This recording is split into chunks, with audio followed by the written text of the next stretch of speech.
I'm delighted to bring to you a lady who needs no introduction. An extraordinary woman who has become a beacon of hope for countless lives. Her unwavering determination has brought joy to the faces of women fighting fistula, a condition that too often is overlooked. This is none other than Sharon Korir, a true survivor who has turned her own struggles into a powerful force for change. In just 2 years, she has already transformed the lives of over 80 women directly, guiding them towards healing through life-changing corrective surgeries. This is a story of resilience and empowerment. If this is your first time here, welcome to Shared Moments with Justus, your home for inspiring and life-changing stories. Check out our playlist for any story you might have missed in the past, and while at it, hit the subscribe button and you'll be the first to know every time we post new content. Let's welcome Sharon.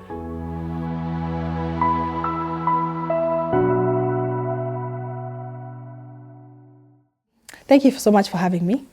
It's always a pleasure to be here, just as I love what you do. My name is Sharon, Sharon Korir.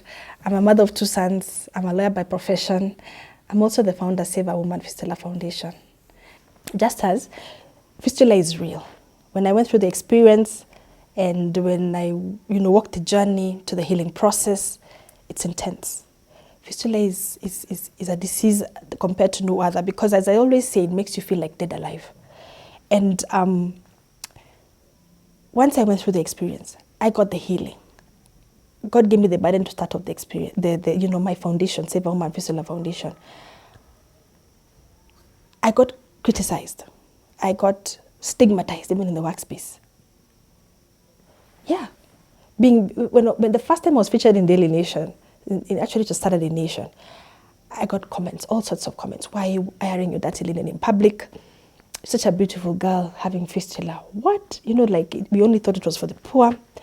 There's a notion, there's a stigma that you start feeling even in the workspace, sadly. And I remember sharing it with Dr. Hisam, and he told me that's it. He went through the same at the time when he started. He was an intern in Kenyatta many years back, and instead of being called a doctor like everybody else, they nickname you the intern who's doing fistula work for the poor in Kenyatta. So the stigma is real. And I've never gotten discouraged, Justus, because the reality is 30,000 to 300,000 women have fistula every year in this country. Over 2 million women in sub-Saharan Africa have fistula. And in fact, 13,000 only get surgery every year. So what happens to the gap? Accumulated cases of surgery. Over the COVID season, there was a surge of fistula women because they couldn't go to hospital. Most people were giving birth at home because of the fear of the pandemic. So we cannot stop talking about fistula. We must continue with these ongoing conversations. We must go an extra mile to ensure that every woman who has fistula gets surgery and psychosocial support. The more I reach out, the more I speak in the media, the more we continue our conversations. Lives are being restored.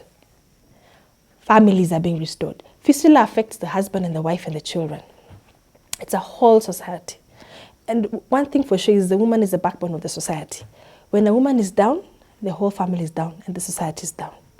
So our continued conversations and the support that you've given for fistula women and more women reaching out, is a complete transformation.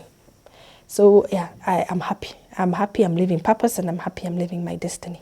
The first time I came to Shared Moments, it was basically to share my story. It was simply a platform to air my story and vent away.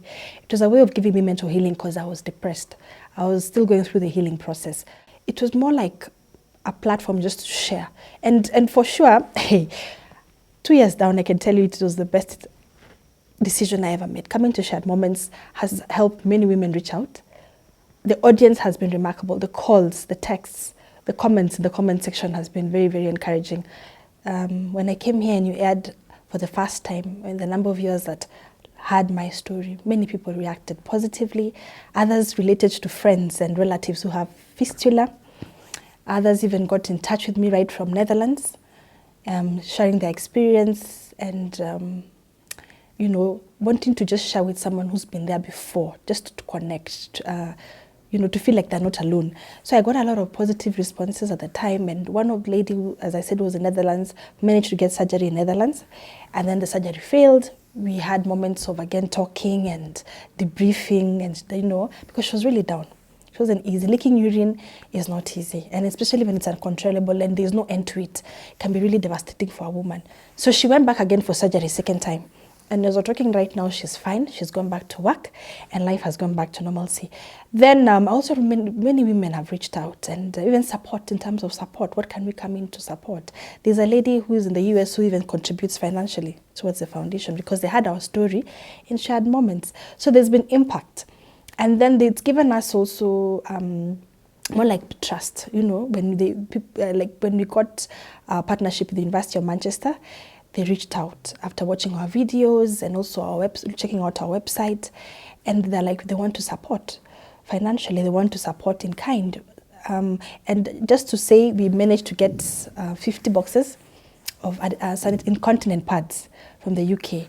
And now we, to hold up to 2,000 ml of urine, which is huge for us because we are women who don't know what to do, they don't know where to go, and they need, the kind of support. We also got some award at the same time from some seed catalyst fund that we intend to design a toolkit purposely for women. So I'm really grateful. So far, so good, and what you're doing is remarkable, Justus. When I had fistula, it was really traumatic. It was one of those experiences that I would not even imagine on anybody else. It's painful. There's a lot of trauma because of the stool and the urine, the smell, the infections, the stigma. And when I had it at the point I thought life was just over. I don't know what to do. I don't know whether I'll ever go back to my workspace. I don't know whether I'll be able to cook for my family. I don't know whether I'll ever have sex again. Then right to the point now when I got the surgery and, there's psychosocial support, and of course, through the healing process, to a point now when I decided to to set up the organization, to register A Woman Fistula Foundation. It was a whole process. And I realized that this foundation is not for me, it's for all women leaking urine and feces. So when God gave me the initiative to do this, I have seen a lot of changes in women's lives. I have seen, where the conversations now we had at the time, where we were talking about fistula being normalized like other conditions. Yes, indeed, because you'll find that most people get to know, they've known about it, and they're not as it was before, like being able to relate with someone like me and, comparing to their family members or a friend or a student in class. My son's class, there was a student in my son's class who had fistula because of defilement. So people are reaching out more and more. And to a point now, just as when the other day, a week ago, I got a house girl and she has fistula. And now in my house, I have a house girl, she's leaking urine, really, it's not incontinent, it's actually probably 3rd-degree fistula, and having to get to, accommodate her with the smell, and she has to cook for my children. I realized this is it, a reminder of the reality of fistula, a reminder that we need to speak about this condition, a reminder that we need to normalize these conditions the way we normalize other conditions, a reminder that we need to stop the stigma. Just as I know for a fact that many people by now, with the campaigns that are being done from time to time in the media, in social media, people know what fistula is. But it's always important for those of us who don't know just to really understand what fistula is. At times you'll find that most people just pass by on it, but they really don't know the magnitude of fistula. Fistula affects the woman, it affects a home, it affects the sexuality, the sexual life of a woman, it affects a woman's self-esteem, it affects a woman generally. So most of us, or most often, women get to feel like they're dead, yet alive. Yeah, so fistula is a tear. Fistula is a tear on the vagina, a tear that connects to the rectum. So normally women, we have 2 organs. Instead of the 2 organs you have, we end up getting 1 organ. And you'll find that there'll be an interchange. You'll start discharging stool from the vagina and vice versa. That is 4th-degree tear. Yeah, there are 2 types of fistulas. There's rectovaginal fistula and vesicovaginal fistula. Rectovaginal is what I had now, the stool coming out from the vagina and the organs getting interchanged and uncontrollable leakage of urine and feces.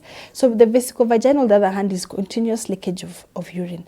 The degrees vary, however. There is the incontinence where a woman does her housework and she's in the farming and in the marketplace. She discharges a little bit of the urine. It goes up to degrees, to 2nd degree, to 3rd degree, where it may not be intense. It's manageable. You normalize the condition, you adapt, you eat less, take less liquids, eat less heavy foods, so that the amount that comes out is on a manageable basis. But 40 cureters is what I had, the worst form of fistula, where you controllably leak urine and feces. So basically that's what fistula is.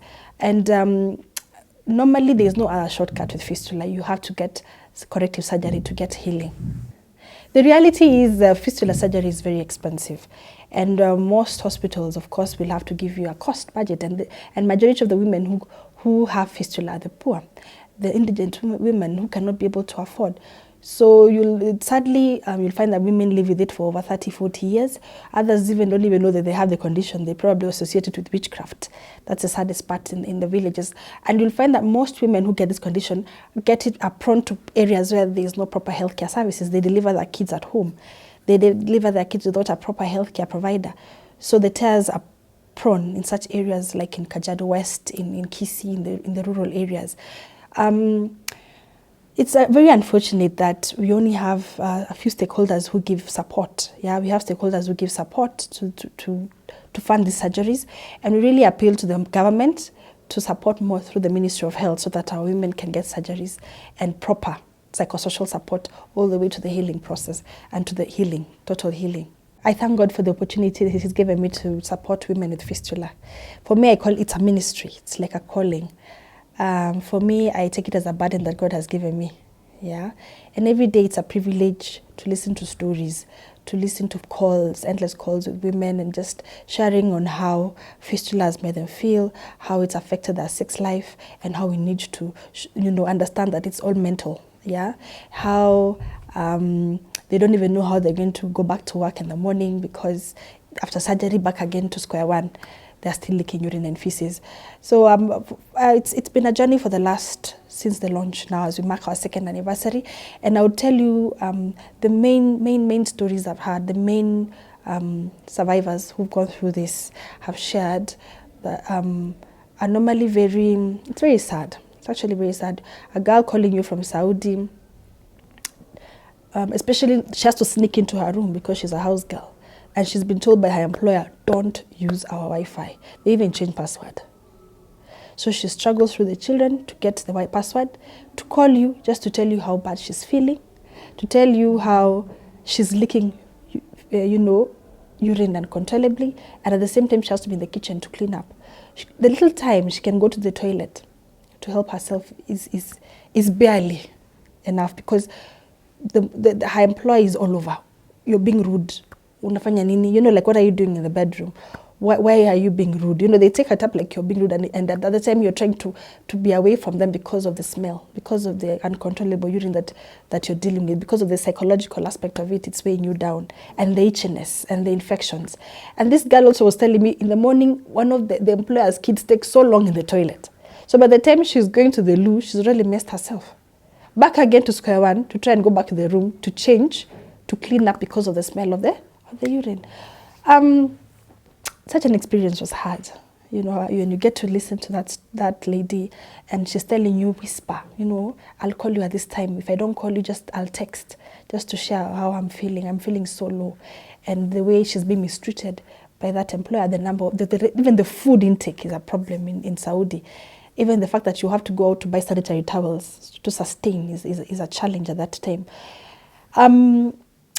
Just as it was sad. It was really, really sad. And this girl was like that for like the 2 years contract she was in Saudi. And when she reached out, she kept telling me she cannot wait for the contract to end in December, then she can come back.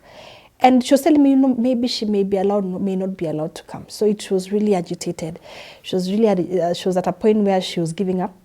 She was getting into depression. And finally, when she came, we met up and we talked. And I took her to Jama Hospital in Buruburu, where she had gone through the surgery and the healing process, which is quite painful, and quite intense. So this girl at some point was telling me she stays in the slum. Cleaning in the slum is another story. It's difficult because water is bought 5 per 20 litre. You don't have adequate toilet to stay there for long, so you have to accommodate the small room to convert it to be a home as well as the cleaning area. Then you have a son also who's watching you as you clean in the slum area. So it was hard. She kept telling me this is a very difficult period because she can't manage to do the 3 times cleaning. Because I kept telling her, clean in the morning, after you go through poop, the longer stool, you have to also clean up. Maintain cleanliness because the areas will reinfect again. The infections will come again. The same areas you have to use the organs. At the same time you have to keep cleaning. So those were the challenges that she went through. And I remember when we had our retreat for fistula in Emory Hotel by one of our partners, she was scared. At some point she thought she was bleeding. Panic attacks. It was a very difficult situation for all of us. And I kept telling her, clean gently, be careful the hand shower doesn't hit your organs. Maybe it's the friction with the hand shower in the hotel. So just as it's hard, especially when you're in a less privileged setup where you're not able to access proper, healthcare, proper water. You cannot afford. I told her, make sure you go back to Jama for checkup every per week, weekly. And she said, with which fare? How? And those are so you can imagine the number of women who are willing to get support, but they can't because of finances. And those are the challenges that we were seeing at the time, to a point now where she completely healed and back to work. So she's working in a Kenyan home now, and she was really glad that we supported her as a foundation. And there's no better feeling just as when you have restored, you've supported someone get restored in terms of restoring dignity. When there's a satisfaction to it. For me, I feel like I'm on the right direction. No matter how much money I put into the foundation, the time I've put into the foundation, it doesn't replace just the fact that a woman's life has been restored. And having a woman, be able to be in her space and get her confidence back, there's no better feeling. Oh, I am grateful to God for this opportunity. For me, it's like giving back to society. It's also giving back to God because He's given me the healing. We pass it on to others. It's really fulfilling. When I went through my journey of fistula, I didn't get support. That's to be truth, and that's to be honest. I did not get the proper support you'd get.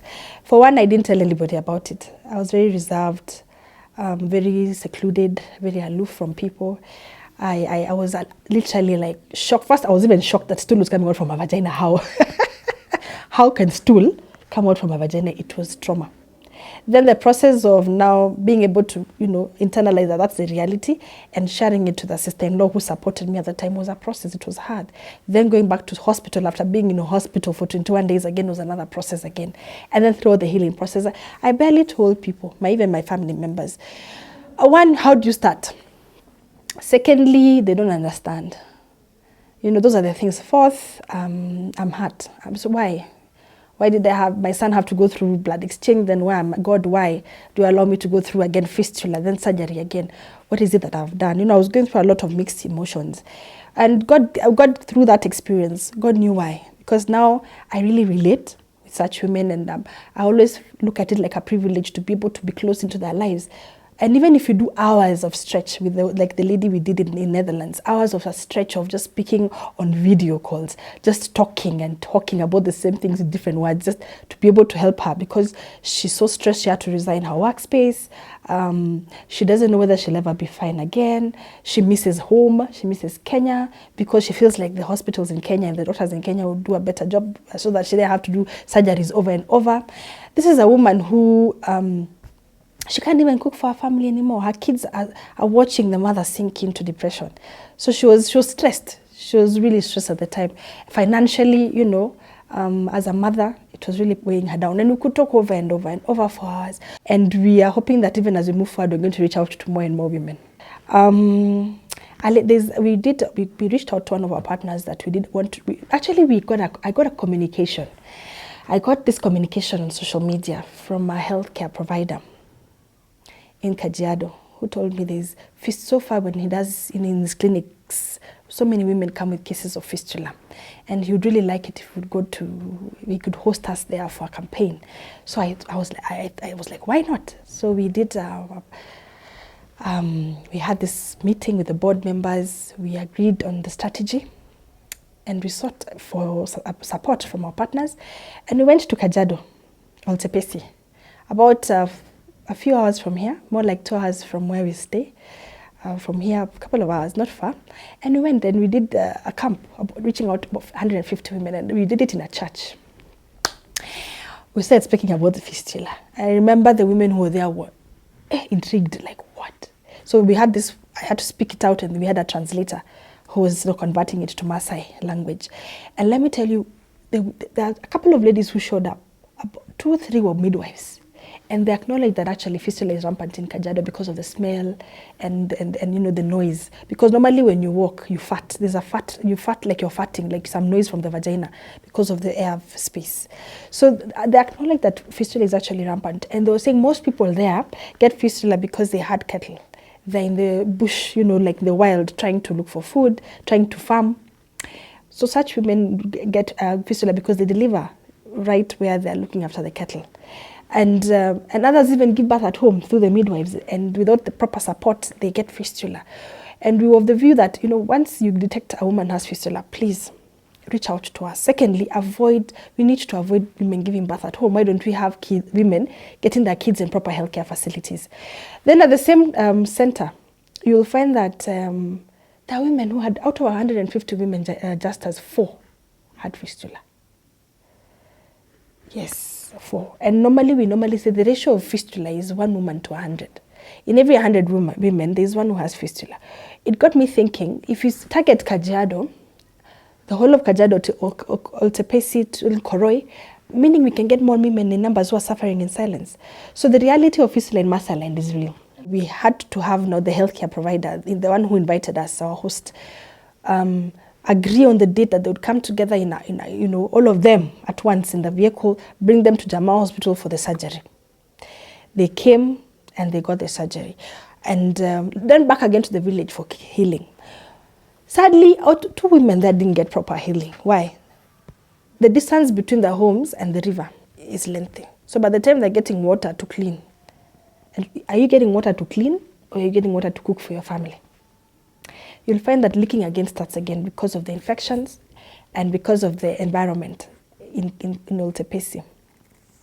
One thing we need to understand is muscles. When you're dealing with muscles, just as it's very sensitive, the muscles need to take time to heal, to be able to stretch and outstretch and heal thoroughly because they're stitched upon. So a woman has to be resting, a woman has to avoid sexual intercourse, a woman has to be emotionally even supported so that they can be able to relax and rest and clean.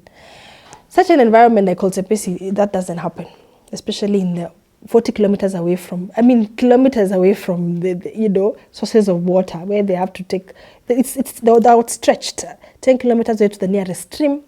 The place is not really conducive. So we managed to take them to Jamal Hospital in Buruburu. They got the surgery. One of them, Abigail, got the surgery and took time to heal with about 2 times over the 6 months period of checkup. And now as we are talking, she's happy. Her husband is really happy. They are happy and they're comfortable. When we went to Kajiado, we met Maasais live in a homestead together. So we met Abigail's husband and Abigail's mother and stepmother together. So it was an issue of meeting them and to talk to them about the condition, because at first they thought she was being lazy. Like she didn't do much, she's lazy. They want her to contribute. And when we were talking about it, we had to really explain to them what it is and how it affects a woman and the need of them to support her to heal completely. So I found that it was not well understood. The Maasai women weren't really, especially the 2 co-wives. They were trying to really get to understand fistula and wondering how it came about, because it's something that is not really talked about in such areas. But however, they managed to understand and they were very happy that we had come and their daughter had gotten help. So yeah, it was quite positive. Though slow. They're very slow in a very cultural, very slow in terms of a very traditional, very up. More like, they're not really gone, they're very behind in terms of technology and even understanding very sensitive things like fistula. They're not had no outreach is done in Kajiado, no radio, like in terms of social media and even the mainstream media. It's hardly really captured in the rural areas like Kajiado because of no power. You can imagine the setup. Yeah. For change to happen in this country or even in Africa, we need to review our laws. We need proper legislation because we are privileged to be governed by the rule of law. The moment you have legislation, proper legislation and policies that support women with fistula, say Fistula Act or fistula policies, it will streamline everything. Yeah, because the rule of law is paramount. It will have to be followed by the judiciary. It has to be implemented by every ministry of health, by all the other stakeholders. First, there's a need to continue creating awareness over the 47 counties so that people may know that it's not witchcraft, it is no taboo, it's no strange diseases that need, it's just a simple disease that surgery can take place and life can go back to normalcy. Once you're able to get that over the 47 counties, we're in another level. Secondly, address the issue in county level, such that every county hospital has a fistula unit. Any woman who's detected to have fistula right from giving birth can get corrective surgery immediately. We don't want cases where women stay for 12 years, 20 years with fistula. Then also the aspect of getting a home. We need a home. When a woman gets fistula, they get into the home for a whole month so that we can support them, work with them in the cleaning process and the healing process. After a month, they can go back to the marginalized areas where they stay, where water is quite difficult to get, and the environment for hygiene and all that. Then another thing we need to do is we need to continue having conversations, about fistula. Let's continue having conversations about fistula. Let's support our women. The more we have conversations, the more we normalize the conditions, the more we have more friends of the foundation, friends of women who supporting other women. And for me, I feel like we will be at a point now we will be able to support. By 2030, we would want to put an end to fistula.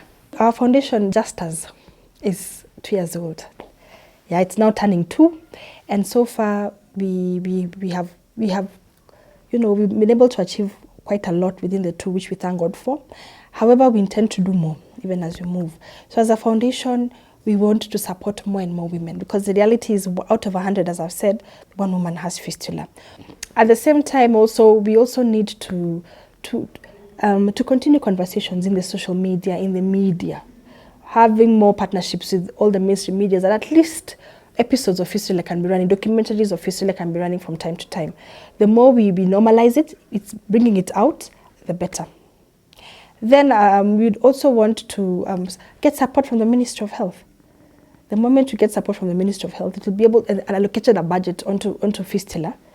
Then there'll be more surgeries taking place from time to time, as opposed to only when we have camps, like we normally do in this country. If you can have a certain budget, hospitals will be carrying out fistulas probably even on day to day.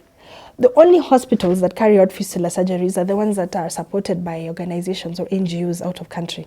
And we want the government to support so that we have a continuous flow, like 24/7 of surgeries taking place when need calls. Yeah. And as a foundation also, we want legislation. First, we want the legislation that Honorable Susan Kihika has championed to be reviewed. It's been tabled before Parliament. It's in the Senate level. We need it to be reviewed. We need a provision for fistula in it. Secondly, we also want to work with the relevant stakeholders so that we can do fistula policies and or a fistula act moving forward. What we feel like women with fistula have been neglected. We feel like women with fistula have been put aside, shunned, ostracized, because there's a mentality that it's a poor man's disease, and more often than not, people don't want to associate with the poor man. So there's a need to transform that mentality. There's a need to support it because it's unconstitutional. We are all equal before the law, whichever social status that we come from. So there's a shift. We need to have a shift in terms of our perception on fistula. Then again, we need to shift to know that fistula happens to the poor, to anybody, any woman of childbearing age. It happens to all of us. Whether you're the elite, whether you're from whichever social class, it is rampant and it can happen to all of us, yeah. So far, we have supported 82 women who have come out through social media, through a friend, through a relative, through many avenues, and 82 women who have gone through surgery, and we've given, worked with them, giving them psychosocial support. I've taken time to actually get time to meet them and to speak to them. And when they're as far as Makindu, at least I get to meet them when they're in Jama Hospital, yeah, before they go home. And from then we continue our conversations on calls, and they're doing well in terms of healing. One lady actually called me and she told me she's overbleeding, and I panicked. She called me and she told me she's overbleeding, she panicked, and I even thought it's affiliated to fistula. But when she went to her healthcare provider, it was quite normal. So those are the things that we go. Anything that deals with a woman's sexuality is very sensitive. But we thank God for the grace that that He's able to support and help a woman till the healing process is over. And for me, it's a privilege. For me, it's not a burden in terms of, I don't feel like I'm outstretched or I'm overworking myself. I'm always willing to do it because it's a calling. Rather, it's like a ministry. So yes, I'm doing this, despite the fact that I may not be doing it full time because I also have my daily income that I work in a different organization. Yes, I work with this, partly to give back to society, partly to fulfill my purpose. When I had fistula, that's about 5 years ago, I was devastated. I was traumatized. I was devastated. Just as I had low self-esteem, it was hard. It was difficult. I never knew I would be this far. I never knew that I got into a point where I'd sit here, not smelling, no infections, not itchy, and boldly speak about my past and how we are supporting women now. The reality is women get fistula across all over the world. That's the reality. Even all over the world, even in the it depends whichever country that you come from. There are cases of fistula, and I would want to appeal and also to let people know that any woman of childbearing age can get fistula, and any time in whichever space anyone is smelling, find out more of what the person is going through. It's not easy. It's not easy talking about very sensitive things, fistula, because it's personal. I'm exposed to, I'm exposing my private life. I'm exposing what I thought would have been so private for years. But the good thing is that God uses some loopholes. God uses some experiences that are hurtful, that happen to us for the good. Yeah. And I would say yes. God has given us favor in terms of outreach, in terms of network, in terms of support from partners, in terms of the foundation, who have really come in to really, really support our cause because of what I went through and what other women have come out to say that they have gone through. So it is indeed a blessing in disguise that this far God has given us. And I can't believe even 5 years down, I'm crying. I'm crying because it's not easy. Because I'm not alone. Out of the fistula champions, there are some of us who have gone through the same experience. However, we also have men who have really supported their spouses. Yeah, so they're there. They've got the gentlemen who've been there throughout the process. Whether it is the second surgery, the third surgery, they've always stepped in and really supported their wives till the healing process. So far, we have partnered with Kenya Medical Practitioners and Dentist Union, that's KMPDU. We have partnered with the University of Manchester in the United Kingdom. We have also partnered with Kenya Human Rights Commission, Center for Reproductive Health Rights, Reproductive Health Network Kenya, who have come in to really, really support us because we affiliate in one way or another. Part of what we do is their mandate, so they really come in to support, either with financial support, or even to support our training sessions where they come in to train women on their rights, as in terms of reproductive health rights and moving forward how far we need to go. We are doing a partnership with MOH, the Ministry of Health, Flying Doctor Society of Africa, AMBREF, Beyond Zero. There's a partnership that we are ongoing right now, even as we do that International Day to End Obstetric Fistula that is coming up on 23rd. So there's a fistula camp going on in Webuye Referral Hospital. So we are working onto it, ensuring that at that time women with fistula will show up and get surgery and psychosocial support. Let's be your brother's keepers. Let's be your sister's keepers. Let us be concerned. Let us be involved in each other's space. Anyone that is leaking urine and feces, let's reach out to them. Share my videos. Share moments with Justus. Let them know that could it be fistula, Like my auntie had a colleague in her workspace in Kipchirchir County, and that workspace was smelling. The office was unbearable for years, year in, year out. This woman that she doesn't have water, she doesn't have soap, she doesn't have a face towel. What is the gap? She doesn't clean. What is wrong? So when she just told her by briefly. My niece this is what she's doing. She has a foundation, and she had one of her clips, Minji with with size 8, and this is what she does. She actually reached out, and she got surgery through in Eldoret. There's a camp going on in Eldoret, and she got help. So please, let's be mindful of our sisters in our space. Anyone that could, our house girls, our friends, anyone smelling urine and feces, please don't shun them. Don't jump to conclusion that she's dirty. Reach out to them and help them. And the best thing you can do for us as a foundation, and even for women who are leaking urine and feces, let's keep our conversations going. At least ensure that you empower someone about fistula in your surrounding. Anytime you're with a friend, your girls, your boys, mention it. This is predicament, fistula. So the moment you keep the conversations going, it's easier to reach out to those who have the condition, and they can reach out for help. So yeah, now, at 2 years, we are a small foundation. We're growing, and we are growing in terms of partners, in terms of friends of the foundation who support per year. Kindly, if you're there and you're touched with what we do, you can please support us. No little amount is too little.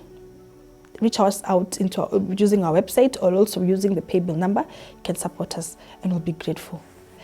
If you're there and you have fistula, you know someone who has fistula, or you want to talk to us, for one reason or the other, please reach out to my number, 0728-850-053, or check out our website, SaveAWomanFistulaFoundation.org, our social media pages, Save a Woman Fistula Foundation, and God bless you.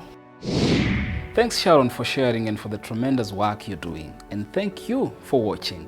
I hope it has been worth your time. And if you have a story you'd like to share here, don't hesitate to reach out to me through the contact details provided. If you enjoy watching my videos and perhaps you'd like to support my channel, there are a few ways you can do that. One, you can join my channel membership, where you can make monthly contributions. Secondly, you can also make a one-time donation through PayPal or Mpesa. Better still, just make sure you subscribe and watch all the videos. Thank you so much. That's all we had time for today. Until next time, God bless.